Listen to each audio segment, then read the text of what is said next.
Hello and welcome to another episode of the VICTVS Podcast. I'm your host, Santhi Mitten, and today I'm joined by my wonderful co-host, Catherine Barnett. We are both from the events and marketing team at VICTVS. We also look after everything comms and PR. We are very excited to be sat down today to be discussing the huge topic that is modern-day slavery, and we're very lucky to be joined by two wonderful guest speakers. Yes, we have two guests today. We have Marija Jovanovic, who is a lawyer and a research fellow in business and human rights at the Bonavero Institute of Human Rights at Oxford University. Marija is also a co-investigator at Slavery PEC, which is a policy and evidence centre. Our second guest is Lucy Mann, who's the Senior Business Engagement Manager at Unseen, and they are a British charity who provides safe houses and support to survivors of trafficking and modern-day slavery. They also do amazing work helping businesses prevent modern slavery and look out for that within their businesses and supply chains globally. Yeah, hi Marija and Lucy. Thank you so much for joining us. I don't know if you just want to say a quick hello. Hi both. Thank you so much for inviting us and for giving airtime to this important topic. Yeah, I completely agree. It's going to be, I'm interested to see where the conversation goes with this today. Yes, so it's going to be really fascinating speaking to both of you. So to our listeners and watchers, today's focus is on modern day slavery, and that's why we have both our guests who are experts in this field. So yeah, I think to begin with, myself and Kat are going to give a few stats and facts about modern day slavery, and then we're going to hear directly from Lucy and Marija. Yeah, so I have a staggering statistic to kind of start this off. According to the Global Slavery Index, an estimated 50 million people are currently living in modern slavery worldwide, with 10 million of those being children, which is obviously horrifying. Yeah, it's absolutely bonkers. And there are so many reasons that have contributed to why that number is so huge. And especially since 2018, the Global Slavery Index has said that this has happened because of complex conflicts, widespread environmental degradation and disasters, climate-induced migration, a global rollback of women's rights, and of course, the economic and social impact of the COVID-19 disaster. Yeah, so when we were talking about modern-day slavery in the planning process for this podcast, it got me thinking about 13, the film that came out back in 2016, which obviously I think won an Oscar. I could be wrong, but I think it did. And it made waves with its examination of the US's in prison industrial complex and its facilitation of modern-day slavery. And this is still an issue today. So last December, 10 current and former Alabama prisoners filed a lawsuit alleging that the state forces them to participate in work programs and threatens them with solitary confinement or violations of their parole if they refuse. Yeah, these stories like this, and I'm sure that some of our listeners have also seen recently in news the story about modern day slavery in places that we know and frequently visit. Well, most of us do. McDonald's, and the case that modern day slavery had gone undetected for over 4 years at McDonald's and another supermarket food supplier in the UK. And despite there being clear warnings, such as I think there were the wages of 4 men going into one bank account, which is a major red flag, nothing was spotted by either company. So yeah, we'll put the links to both these news stories in the blog post that will come out with this podcast. But yeah, I think it's time that we probably hear something from our guests as well. Yeah, absolutely. So Marija, I'm going to go to you first. Obviously, you come from an academic research background, and Lucy, you come from a background where you're dealing more with companies and trying to help them prevent modern-day slavery. I guess I'll ask you both, but Marija, if you could go first, what is modern-day slavery? Could you define that for our listeners, please?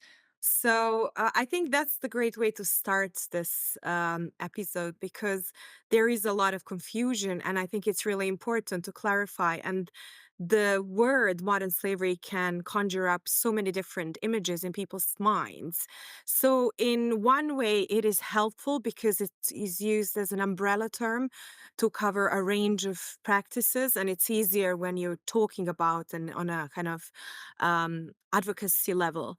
but it can be also quite unhelpful in reality, because we actually need to understand what it amounts to. And it can mean many different things.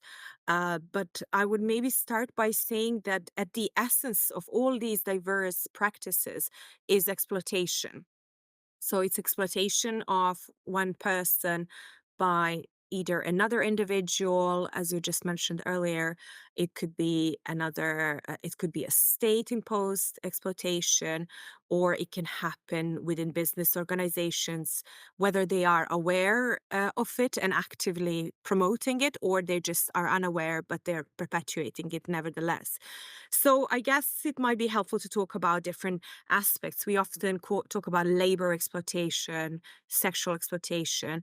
There are new and emerging forms of exploitation, such as criminal exploitation, where people are forced to commit and engage in criminal offenses. For people in the UK, that's an aspect of this criminal exploitation they might be familiar with is county lines, Mm. and it usually involves children. There are types of exploitation where children are used as soldiers in conflicts. They're used even as camel jockeys, believe it or not. Then there is a whole aspect of online sexual exploitation. So you can see that it can cover, it can be hard to pinpoint where the concept begins and where it ends. There are types of exploitation that involve benefit frauds. And so the problem really is in this deciding where the threshold lies. What is the level, the minimum amount of severity, if you like, to call something slavery, as opposed to very bad working conditions or something else. So I don't want to bore you or your listeners talking about legal definitions, but that's also quite important, because if we are going to deploy the government's law enforcement structure, we need to have very clear legal definitions. And if somebody needs to be prosecuted and punished, these boundaries of the concept need to be very firmly determined. But there is also like an everyday conversation. So you mentioned the numbers, like 50 million people, and that number floats around a lot. But I have to say uh, it, it's not necessarily fully empirical, because it's very hard to determine. So I think it can be even more or less, again, depending on what kind of definitions you actually deploy. So it's complex. That's what I wanted to say. But I hope I have elucidated a little bit about. Great. Thank you, Marija. That was super interesting. And I think you've kind of accurately covered how hard it can be to define something. Yeah, especially when you mention like things can just be bad working conditions as well. So where do you draw the line? Yeah, I totally agree. And I think it's really interesting that you brought up the legal definition of modern slavery as well. And I'd be interested, Lucy, to hear from you, because obviously with Unseen, you work alongside corporations to hold them accountable or to train them in ways to identify modern slavery. So, yeah. So what's your definition of modern slavery and the work that you do, I guess? Yeah, thank you.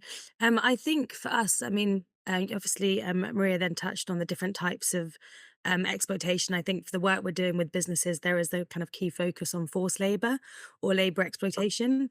So when we're looking at this, it's basically looking at someone being forced to work against their will for some kind of commercial or financial gain. So that's kind of what we see it as, where someone's kind of being forced or controlled to commit an act, generally in like a working environment where there is a kind of a financial benefit for the exploiter who's involved in that. So that's what we see it as. And I think in terms of the kind of touch points with businesses, I think there's people don't really think about it, and actually it's huge. I think using that kind of number of the kind of 50 million people worldwide, it's estimated that there's 27.6 million people within forced labor, so being forced to work. And then of that, it's estimated that around 17 million are being forced to work within the private sector. in some form. So I think there is just people often see it as like a far away problem, or particularly with businesses, they see it as something that's linked with the kind of more generic examples that we think of. If we think of car washes, or we think of nail bars, or we think of sexual exploitation, those sort of things. And actually, it's much more in front of people's faces than they know. And I think when looking at businesses, it can be anything to do with a business. So you're looking at, I'm in an office today. Who's providing the cleaning services for this office? Where was the chair manufactured that I'm sitting on? Who's provided the materials that are needed for this laptop that I'm using? Like, there's so many different touch points that can be considered.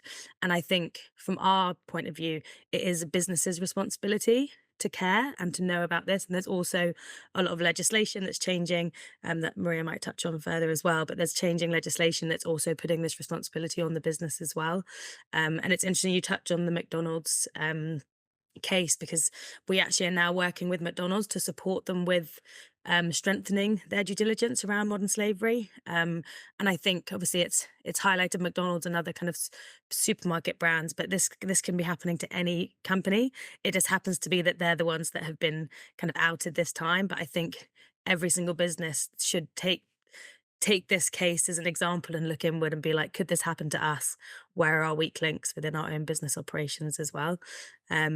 So yeah, I think there's touch points everywhere within business. I think people just have to look a little bit harder, and it's maybe not quite so blatantly obvious in the first instance.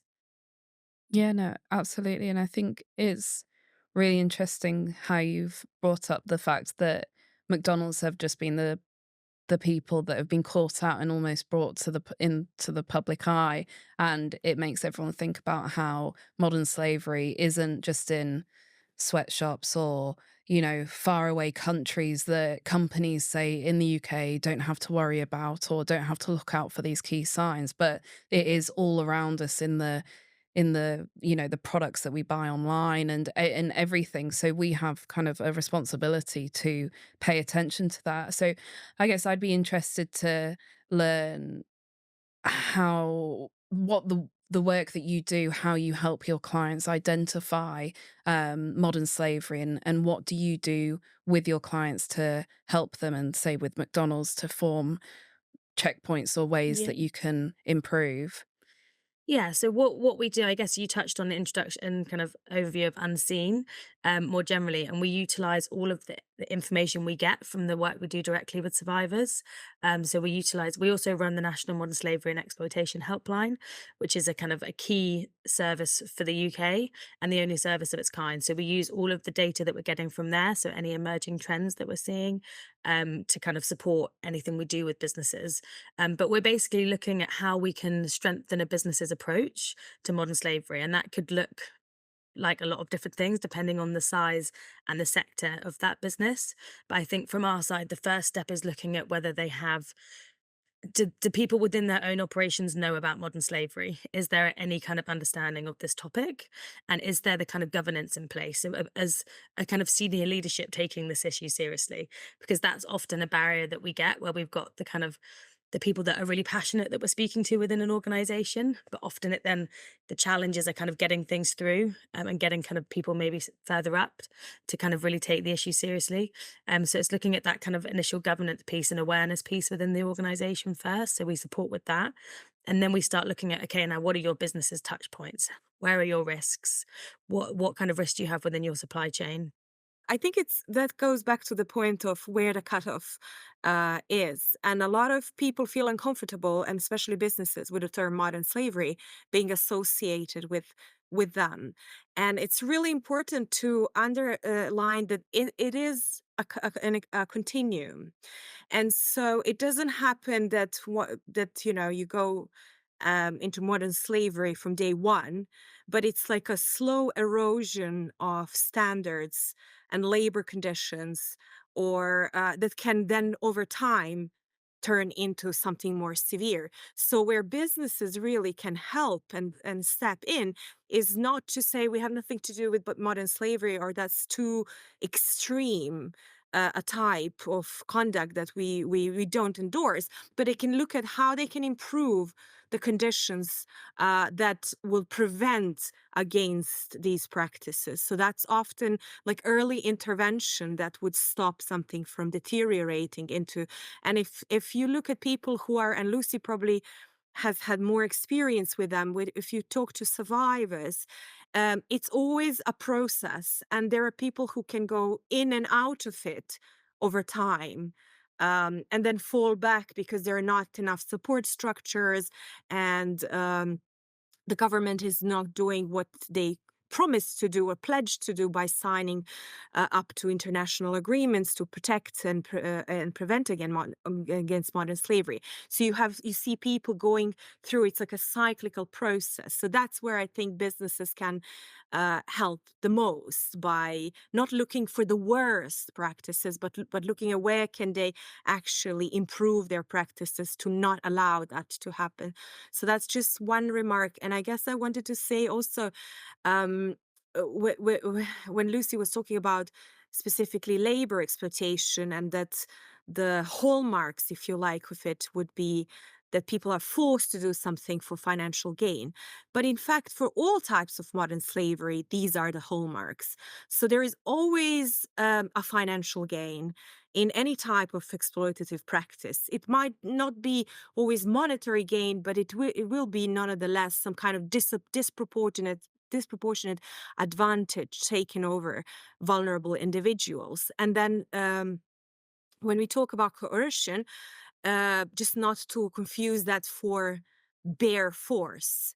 So there are so many different levels of involuntariness. I guess that's probably the best word to describe it. A lot of times there is no coercion or no force applied. People are simply, in legal terms, we call it abuse of the position of vulnerability, which is a means to trap people in exploitative situation.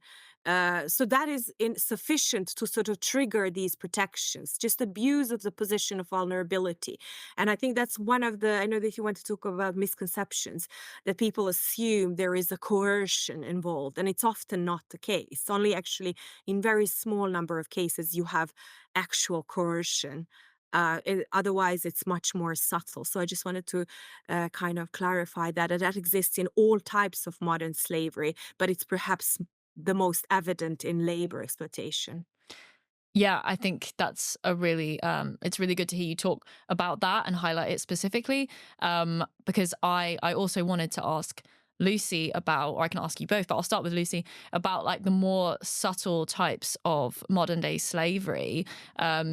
Could you give maybe an example? Obviously, we spoke about McDonald's, but if you could maybe highlight another example of a subtle form of slavery, Lucy, and then we'll go back to you, Marija, as well, and get your kind of opinions on this. I think an example, I guess I want to use an example that we came across in the last kind of 6 months within the construction sector to, I guess, highlight this. And I think the construction sector is a sector that's often kind of overlooked in terms of the number of kind of risk points it has.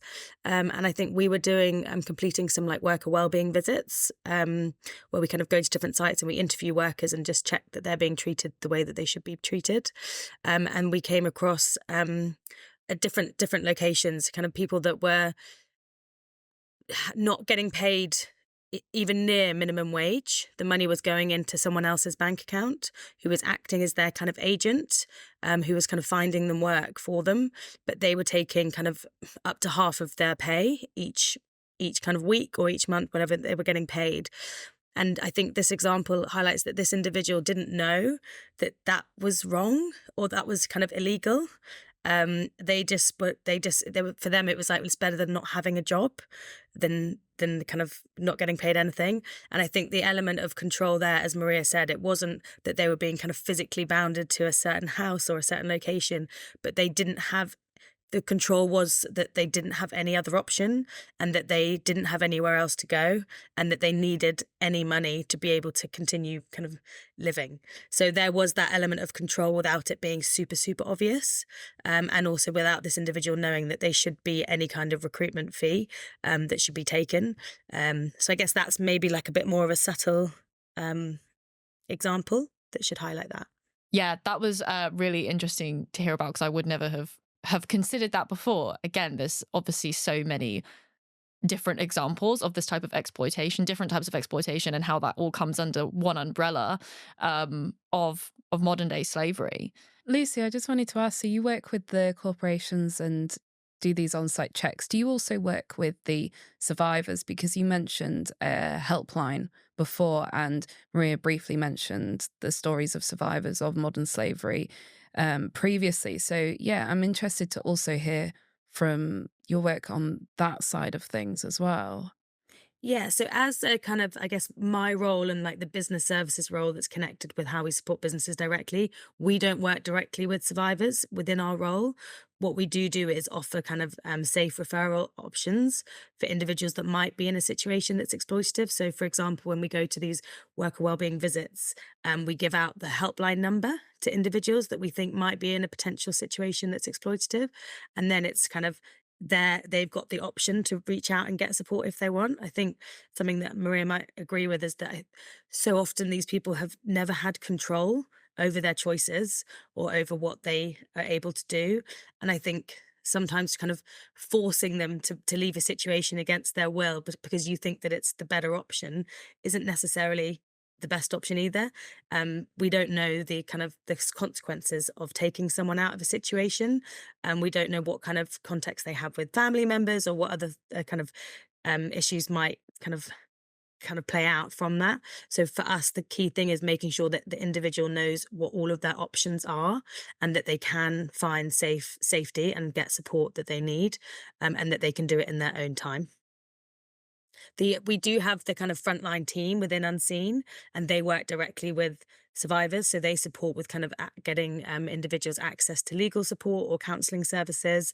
And we obviously have the 2 safe houses that we run as well. So that's like slightly separate. That wouldn't be linked with anything we find within a business or a supply chain. That would be separate. Mm. That makes sense. Yeah, we'll actually come back to that later on when we talk about resources that would be useful for anyone listening to this if they think they might be a victim or know anyone who's involved in this situation. Can I just briefly, when you say that people might think they are a victim, and I think that's really okay, we prefer to use the term survivor, but victim is actually used in legal terms and in legal documents, so I use both. But I just wanted to say that that is actually possibly the biggest problem to overcome, because people don't necessarily see themselves as um, victims. They might not even be aware that there is a structure, institutions, and support for their situation. And I know that because I held the workshops and focus groups with the survivors for my project on prisons, because we were looking at how many potential survivors of modern slavery are in our prisons here in the UK. And the outcome of that is quite staggering, because it turns out that it looks like there are more survivors in prison than there are traffickers or those who exploit. But the point being, in interactions with them, it took a while before they understood what their situation, especially if they are migrants, and there are a lot of them in this category, what their situation is, and it is wrong what they're being subject to. A lot of them are just thinking they're being maybe mistreated, but they don't have the vocabulary or knowledge to articulate that and understand that there is help. So that's really quite an important point I would like to make, because yeah, to help people understand that what's happening to them is actually not okay. That's really interesting, Maria. So I'd like to unpack your research a little bit. So you mentioned that you've done some research on prisoners who are also potential victims or survivors of modern slavery. So is this how these victims end up in prison to pay? So could you explain it for our listeners? Yes, it's quite unbelievable, and something I haven't really thought about before we started doing that project. So we started seeing anecdotal evidence of people ending up in prison who are likely or sometimes even identified as modern slavery survivors. So how can that be? Well, I said in the beginning that people can be forced to commit criminal offenses. And in fact, it's quite a good and effective strategy by traffickers. So they force others to engage in criminal activity, and they benefit from it. And what often happens, some examples of that are, for instance, cannabis factories that exist around this country, where people are brought from Vietnam or other countries with promise of work, and they simply end up in one of these factories. They don't know the language, they don't understand where they are, and they're just tending to the plans. And then we have a police raid, and so they end up arrested and put on trial. And there are legal protections for those people, but they're not often being triggered and used and accepted. So these kind of people, or British nationals who are subject, often children, to county lines, and they're involved in drug dealing, and so a lot of them end up convicted and sent to prison.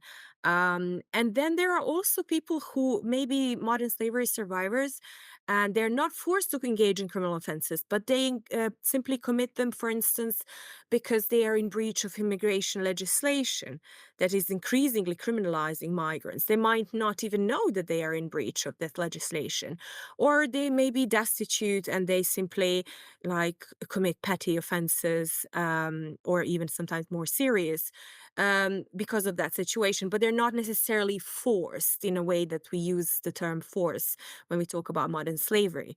So, and then that's what we went to discover, because there hasn't been much research around that. So we went to prisons and we started looking and talking to people and stuff to understand the extent to which these modern slavery survivors might be there. And what we found was quite um, shocking, I would like to say, maybe. And prisons have become aware of this, and now they're working together with many organizations, and they're working on strengthening the policies to identify and support such people. But what is really the most shocking thing about it is that it it looks like that because if we look at official statistics, there are very, very few people convicted and imprisoned for modern slavery offenses, even though they carry the maximum penalty. Mm. So we end up in a paradox situation where we have more survivors of modern slavery in prisons than traffickers, which shows that something is not quite working with the system. Yeah, definitely. I mean, it's super interesting hearing you speak about it. I found you because I read your piece for the conversation about this issue, which is really excellent. And we'll make sure that we link it in the show notes as well so that our listeners Yeah, can absolutely. go and It's read it. fascinating. Yeah, it really is. It's something I'd never thought about. And it's, yeah, because I spoke about 13th, the film earlier on, and that's obviously slavery, modern day slavery in a different sense, because that's within the US prison industrial complex. And this is another form that it can take within prisons, which, yeah, it's crazy that there's just so much going on under this one umbrella term. Again, I know we said that earlier, but it's fascinating and something that more people should definitely be aware of. I also wanted to ask Marija, what could you tell us more about the work that you do for Slavery PEC? Oh, yes. Well, I've been collaborating with Modern Slavery Impact for a number of years, and now I have an official role as a co-investigator for their mega project, if you like, which looks at it tries to address modern slavery holistically, but by looking at evidence and data, and also analyzing the legal frameworks and so on. So as a lawyer and an academic, I mostly analyze law and decisions, and I occasionally do empirical research like this project with prisons. And in the next kind of phase of this research, I will mostly focus on labor exploitation. And we've already touched upon different aspects of it, that we often think this is something that happens abroad. And even if that is the case, we may be linked to it through the supply chains and value chains. And so the companies have great responsibility. Um, but ultimately, the responsibility is on states. So if we look at the international legislation and treaties, the legal responsibility is with states. And so, how states then regulate companies and individuals in their behavior, it is a matter of choice to some extent, but ultimately, states are responsible. And that's why it's even more unsettling that we have sort of state imposed practices of modern slavery. Thankfully, not in many states, but there are still states that impose, especially forced labor. And you mentioned prisons and stuff, or they just simply allow it to happen. So, and then I'm looking also at practices of labor exploitation here in the UK, and I'm looking at how if there is a different approach between how states regulate what's happening here versus the responsibility for what's happening somewhere else through, for instance, prohibition of importing goods produced by forced labor. And this is hardly a settled issue because it's quite a popular one these days, but there are a lot of questions around it, whether these import bans are actually helping modern slavery or they're just dislocating it to another market before we find out that it's happening also there. And again, the due diligence legislation, which I'm sure Lucy can tell you all about. Um, so yeah, there is a lot of that going on, and maybe perhaps I'll just mention because Lucy already mentioned construction sector, and I think that's a really good example. And what happens there is that there are some judgments of the European Court of Human Rights addressing that, where people voluntarily go abroad to work in a construction sector in different companies. And what happens is they're not forced to work. They simply go, but they're not paid for their work, what they promised. And so they become destitute in a foreign country and without means to survive and without exit really. And so that is again an example of, because they then are vulnerable to all sorts of abuse and they need to accept all sorts of um, conditions of work because they have no other choice. So that is maybe an example of coercion, which is not really a coercion because nobody is keeping them in cage or tied, but is simply are forced by the circumstances in which they are in.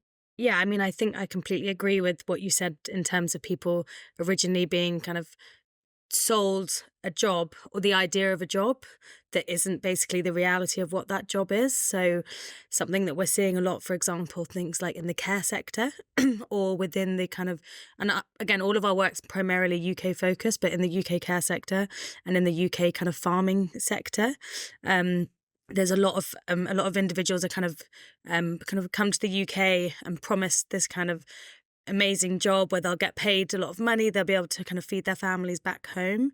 So they come voluntarily, they do come voluntarily, but then they arrive at the job and they're told that they're in thousands of pounds of debt because of the travel costs that the kind of that organization has covered for them.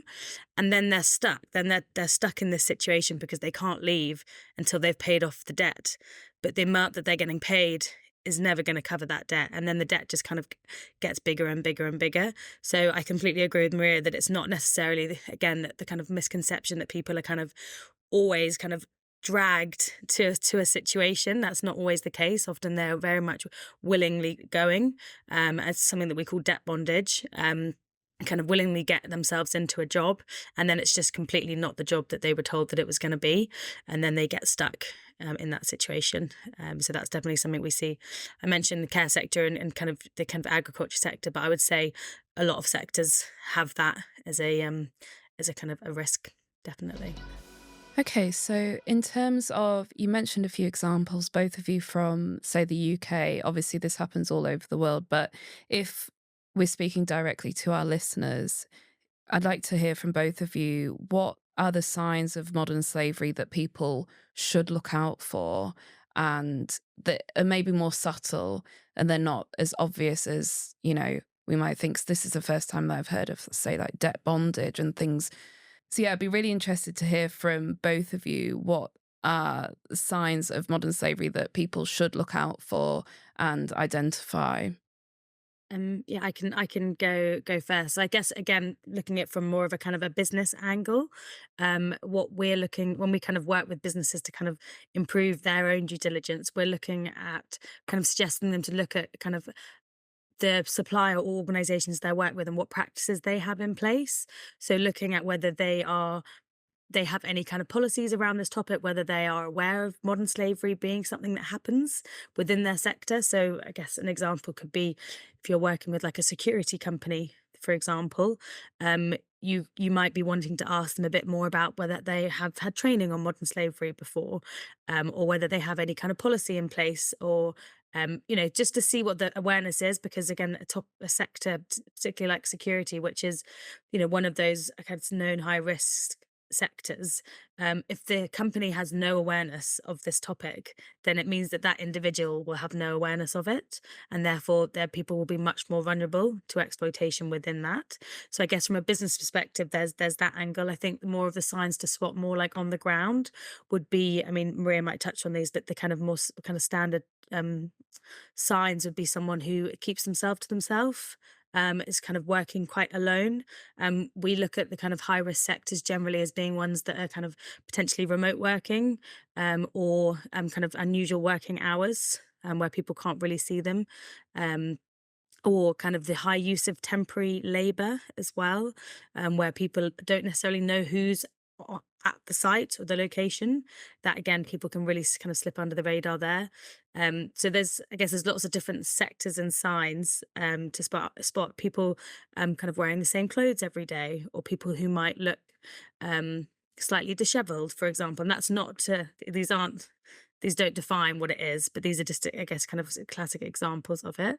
But I would say definitely people keeping themselves to themselves is a key sign, and what we've seen is quite common, because they're told often by their exploiter to not speak to anyone about their situation, or they've been told that if they do speak to anyone, that they'll deport them or they'll report them to the police, whatever it might be. So they've kind of really it's been kind of honed in that speaking to anyone would be dangerous. So I think that's probably a really good sign for both businesses and individuals to be looking out for. I'm sure Maria can add some more to that list. Yeah, thank you, Lucy. Maria, would you like to input there as well? No, I mean, I agree with Lucy absolutely on the point of what signs of individual potentially being in an exploitative situation are. But I would maybe like to rephrase this question slightly, or maybe not rephrase, but kind of invite you to consider a little bit of a bigger picture. So I assume your listeners will probably not be businesses or very senior business executives. I'm not sure. Maybe they are. Um, but, ordinary people like you and I. And so it's a misconception to say, well, to think that we can do something about it as individuals. Often we need to think of structural conditions that entrap people in those situations. And why am I saying that? Well, there are people who do not want to be discovered. And there is something like, so in the UK, the system for identifying and supporting survivors of modern slavery is called the NRM, National Referral Mechanism. And there is a range of organizations who are responsible if they spot people who potentially, or they encounter in whichever way, might be survivors of modern slavery, to refer them to the system. Now, this is a voluntary mechanism. Person cannot be forced to be referred and supported. And increasingly, we have noticed in research that people refuse to be referred and identified and supported. And you might wonder why. Well, there are structural issues around the legislation and enforcement and institutional context here in the UK that make people almost better off staying off the grid than being part of the system. And these aspects are, for instance, immigration legislation. And we have had, with the previous government, a range of legislative acts which, in effect, deny victimhood or any protection to people who have come here illegally. And I use this term in parentheses. So they might be trafficked here. They might not even know they are not legal. And so they are to be sent back or deported or sent to a third country they have never been to. And so the prospect of that is even worse for them. than being in an exploitative situation. That's an example of how immigration legislation can work against people. So they want to stay below the radar. Another example is how our labor market functions. The so-called gig economy, the agency workers, and that's something that businesses are well aware of, that these arrangements do create exploitative situations. You have people who work as cleaners or as carers in a construction sector. They're not employees. They don't benefit from protections that we benefit from as employees.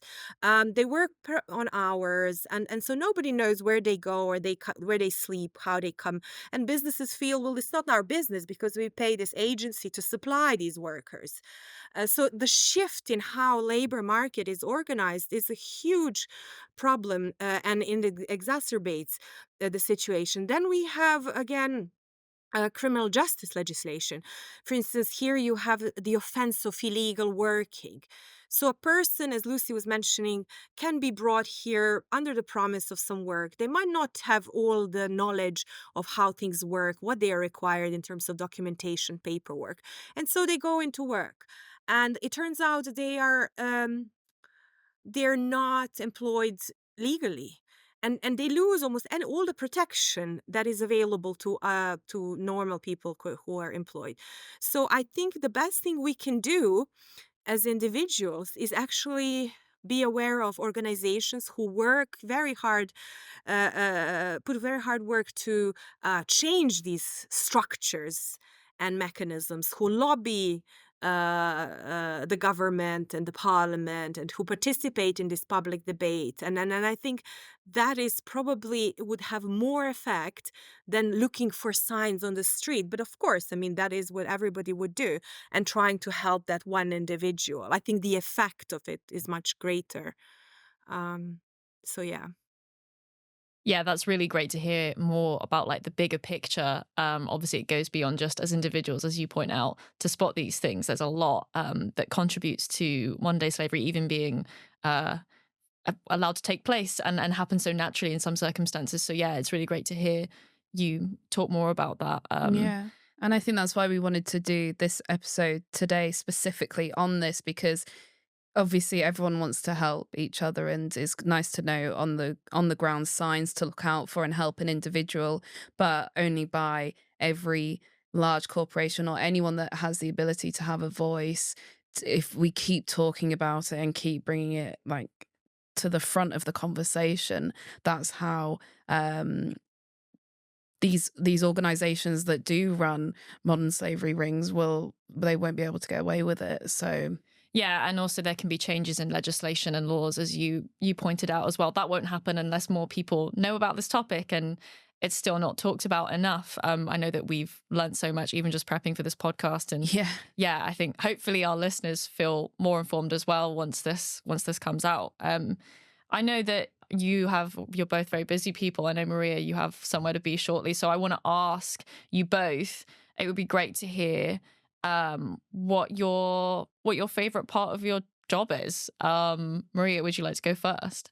I guess people that I work with, because all of us spend a lot of time in our jobs. And so if you feel that you are surrounded by like-minded people, and who are, we like to think, working on some greater cause, and trying to uh, change something in significant ways, I guess that's really what gives most satisfaction. So you're not just going to do your 8 or 10 hours and then go back home and forget about it. So it's not really, almost not just a job. It's more like a calling, a career. But I wouldn't like to claim too much for myself, because I'm again just an academic. Most of my work is behind the laptop, and there are so many important organizations, people working really with boots on the ground, helping change the things, support the survivors. So I think they need to be really acknowledged, and for me it's just a privilege to know them. Lucy, what about you? Yeah, I think the thing that kind of inspires and motivates me most, I guess, to continue doing what we're doing is to actually being able to see the impact of the work we're doing with these businesses. And a lot of our clients are kind of big corporates, and we're being able to really, really influence how they look at this topic. And they are the ones that do have that influence. They've got, thousands and thousands of suppliers that they're working with. And if we're able to change how they view this issue, they can then really filter that down their supply chain. So even if we're only feeling like we're touching one business, we're actually touching all of those businesses within that supply chain as well. And I think, as a kind of modern slavery charity, being able to be the voice of these big corporates and getting these big corporates to really take this issue seriously is incredibly satisfying. So I think that's probably the best part of my job. It does help that there is changing legislation in this space as well. I'm not going to sit here and say just all businesses are just doing it because they know it's the right thing to do. There is legislation that's coming, kind of not necessarily in the UK, but kind of in the EU and kind of wider, that's kind of putting much more pressure on businesses to really report on what they're doing in this space. So they have to actually provide information about what due diligence they're doing to kind of try and find cases of modern slavery and mitigate those risks of modern slavery. So that's definitely supporting us, but sometimes it does feel like we're kind of shouting against the empty door, whatever that expression is. But yeah, I think that's definitely seeing these big companies change their whole perspective on this topic is definitely the biggest win for us. Well, thank you both so much for joining us today. And it's been a really, really fascinating discussion, and also great to hear from both your different points of views, but also the similarities on everything that you do and the shared mission and the shared goal that you both have. And we will make sure to link any work and the website for The Unseen and the phone line, and also the work that Marija has done in her article on the prisons that we mentioned as well, in the blog post. So yeah, I think we'd just like to say a massive thank you, and yeah, we'll keep in touch. Yeah, thank you guys. It's been really fantastic talking to you both. No problem. Thanks for having me. Thank you for having us. Thank you for hosting this discussion. To our wonderful listeners, thank you for joining us this week, and please make sure to follow us on social media and sign up to our newsletter for all the latest Victus news. We had a wonderful discussion this week on modern-day slavery, and for those of you who don't know, Victus Assured is a division of Victus which works to provide ground truth reporting to clients around the world. We act as our clients' eyes and ears on the ground in more than 180 countries to help them achieve ESG compliance, which includes spotting and stopping modern-day slavery, and also to give increased control over supply chain risk to our clients.